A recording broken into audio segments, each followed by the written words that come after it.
Ya, ini adalah iPhone 11.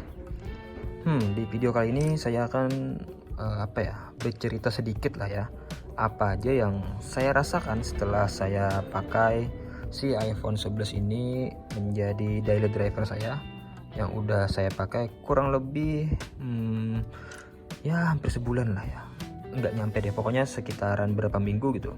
Nah, dalam video kali ini saya akan ngasih tahu dan sambil sharing apa aja yang saya rasakan dengan menggunakan iPhone 11 ini sebagai daily driver saya.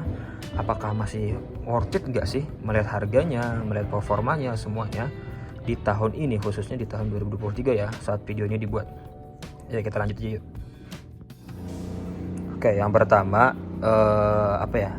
kita kalau melihat harganya, harga yang sekarang di marketplace di Indonesia itu dalam kondisi second ya. Rata-rata saat ini, saat video ini dibuat di Januari 2023, harga si iPhone 11 ini sudah berkisar antara 6 juta sampai dengan 6.700.000. Itu yang X Inter ya, seperti yang unit saya gunakan saat ini. Nah, itu harganya kisaran 6 jutaan saja. Ya, walaupun agak naik sih, sebelumnya kan itu di kisaran harga 5 juta, hampir 6 juta, tapi sekarang naik sih harganya. Itu X Inter. Tapi kalau kalian inginnya iBox, yang tentu iBox itu sinyalnya jauh lebih aman, jauh lebih enak digunakan untuk jangka waktu panjang. Harganya tentu jelas lebih mahal. Tapi untuk harga X Inter yang saya dapatkan ini cuma 6 jutaan saja. Nah, 6 jutaan saja kalian sudah bisa mendapatkan iPhone ya, walaupun keluaran agak lama ya, 2019, tapi ini masih worth it loh, mengingat performanya juga masih bagus. Kemudian ketika kita main game masih oke, harganya juga murah dan dapatnya full set, enak banget, udah lengkap semua. Itu masih oke sih menurut saya. Apalagi ini kan seri iPhone base model yang bisa pakai lensa ultrawide gitu. Karena kalau 11 Pro kan udah agak mahalan. Jadi seri 11 ini yang salah satu atau satu-satunya model iPhone seri 11 yang bisa ultrawide. Karena bagi saya lensa ultrawide itu sangat kepake daripada lensa optical zoom sih kalau bagi saya ya, kalau bagi saya pribadi. Itu sih, karena harganya udah jauh banget loh turunnya. Waktu perilisannya ini masih belasan juta.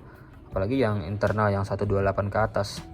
Yang 64 punya saya ini hanya kisaran 6 juta sekian lah, tergantung kondisi barangnya seperti apa. Ya, makanya nggak heran ya kalau saat ini penjualan iPhone 11 itu laris banget gitu, banyak laku lah rata-rata iPhone 11. Makanya iPhone 11 tuh harganya pun rata-rata naik di toko. Dan iPhone XR juga rata-rata saya lihat harganya, saya cek di marketplace itu rata-rata naik harganya sama dengan iPhone 11 ini. Tapi ya nggak bisa dipungkiri sih, harganya udah murah. Mungkin buat sebagian orang, apalagi ini sudah membawa nama besar Apple. Dan yang seperti yang kita tahu, rata-rata orang Indonesia, mungkin dunia juga, menganggap brand Apple ini salah satu barang yang mewah.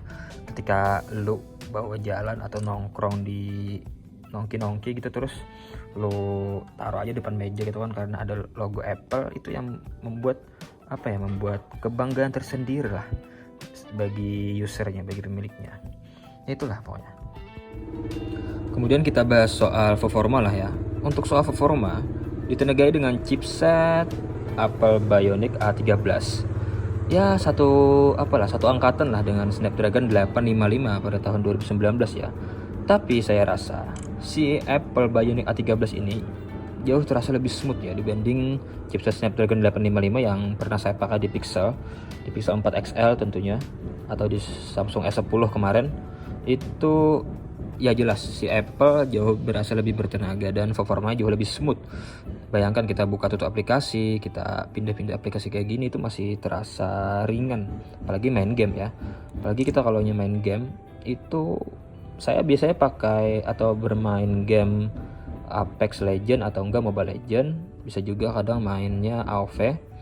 Itu masih oke-oke aja, sehingga ada kendala lah, soal apapun gak ada kendala. Saya enak banget kok. Walaupun ini masih kita pakai sampai 2 tahun ke depan pun saya rasa masih oke sih. Kalau hanya sekedar pemakaian sosmed, buka tutup aplikasi, buka tutup scrolling TikTok, itu aja saya rasa masih oke banget lah. Oke, kemudian soal apa lagi ya? Kamera lah. Kamera yang seperti yang sudah saya bicarakan di awal, itu kamera yang mempunyai 2 kamera, yang mana ini masing-masing 12 megapiksel. Satunya lensa wide biasa dan satunya lagi ultra wide. Nah, bagi saya ini jauh lebih kepake ya daripada lensa optical zoom atau digital zoom yang berapa kali gitu. Karena ya menurut saya, bagi saya pribadi, ini lensa ultra wide itu jauh kepake daripada lensa zoom. Karena ya you know lah, masing-masing orang beda-beda lah anunya, apa sih, seleranya.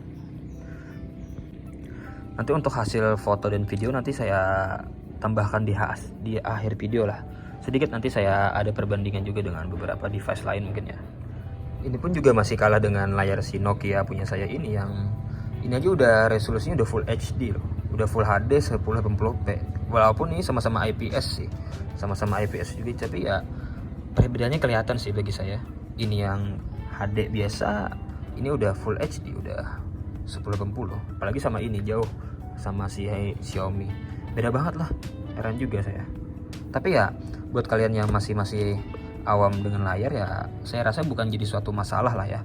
Masih oke aja kok buat nonton film, buat apa lagi ya, buat baca-baca novel ataupun scrolling nikmatin konten-konten di YouTube, masih oke aja sih sebenarnya. Jadi untuk video ini kesimpulannya adalah, apakah HP ini worth it nggak sih bang digunakan buat 2023? Ya balik lagi ke pemakaian kalian sendiri sih. Dengan harganya udah turun drastis dan saat ini penjualannya pun juga mulai meningkat ya. Banyak banget yang laku keras lah kalau iPhone 11. Di harga kisaran 6 juta rupiah saat video ini dibuat pada Januari 2023. Bagi saya ini worth it banget sih. Kenapa? Karena ya you know, sudah membawa nama besar brand Apple dan spek lumayan. Dan apalah, masih enak banget walaupun dipakai jangka waktu panjang sampai 2 tahun ke depan. Kenapa? Karena ya yang namanya brand Apple, mereka sudah menjamin update software sampai 5 tahun, bahkan 6 tahun deh. Jadi mungkin si iPhone 11 ini mungkin 2 tahun ke depan masih oke, masih dapat update deh kayaknya. Ya itu dulu beberapa sedikit dari pembahasan dari saya sharing sedikit. Jika kalian menyukai video ini silahkan like aja, atau beberapa hal yang mau Anda tanyakan silahkan komen aja di bawah ya. Nanti kita diskusi bareng lah. Kalau ada beberapa penyampaian saya yang salah, silahkan koreksi aja, biar kita sama-sama saling tahu gitu. Oke, terima kasih sudah menonton. Jangan lupa klik like, komen, dan subscribe, share video ini. Sampai ketemu di video saya berikutnya.